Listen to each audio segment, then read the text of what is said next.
Hello mga Cubs! Magandang buhay! Welcome back sa aking YouTube channel. Ayan, at kung bago ka pala sa aking YouTube channel, please don't forget to like, subscribe, click the bell button para maging updated kayo sa aking mga bagong uploads. Ayan, for this video ay magluto ako naman ng aking ulam for today, pang lunch. So, hindi ko alam kung anong itawag ko dito. Basta, nag-invento na naman ako ng aking simpleng ulam ngayon. So, ayan, gumamit ako ng chicken wings, tapos may potato, carrots. So, ayan, yung ketchup na yan, may expired na kasi this coming November. So, na-stock na yan, hindi ko na nagagamit. Dahil hindi na ako gumawa ng, ano yung tawag yan, nakabili kasi ako dyan nung gumawa ako ng, ang tawag ng isda na to, escabeche. So, dahil may tira, siguro mag 1 year na yan, so may expired naman lang, malapit na may expired.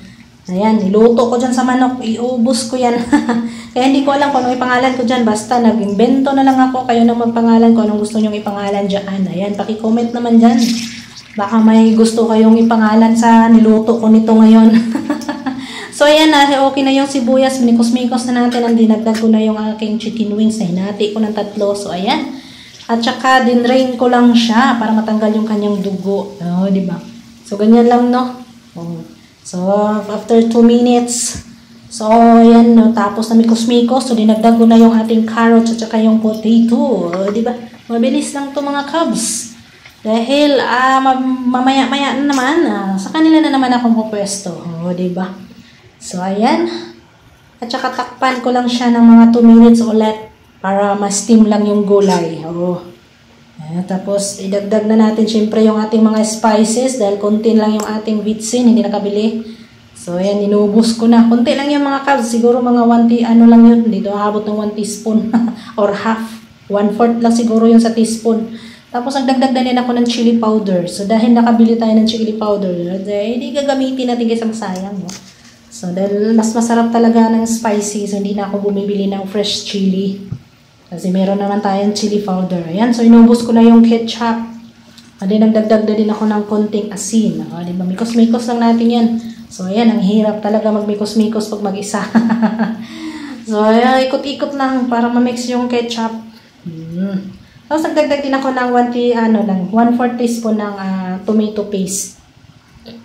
Para lumabas o tumingkad talaga yung kanyang kulay. Ayan na. So, yung palalaman ng ketchup, nilagyan ko ng tubig. Shake natin. Siyempre, ganyan tayo Pinoy. Sayang magtapon. Kaya, yun.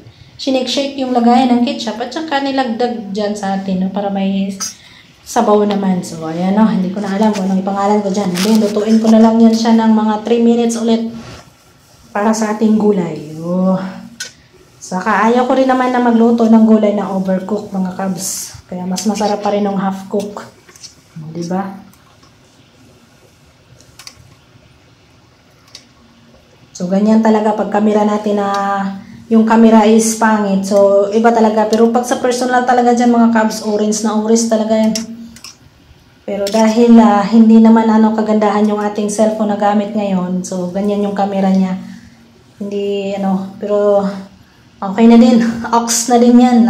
Diba? Okay, kaya. Ready na naman yung ating pang lunch ngayon. Good for 2 days na naman to or 3 days ba to? Basta. Kasi walang luto bukas kasi Friday. So, basta Friday, hindi kasi magluluto. Wala din silang luto. So, wala din akong luto. So, magluto ako Thursday hanggang na yan. So, ayan, maraming salamat sa inyong panonood at sana nagustuhan nyo ang video na to. Please don't forget to like, subscribe, click na din ang ating bell button para mag-updated kayo sa aking mga bagong uploads. Thank you. Bye-bye.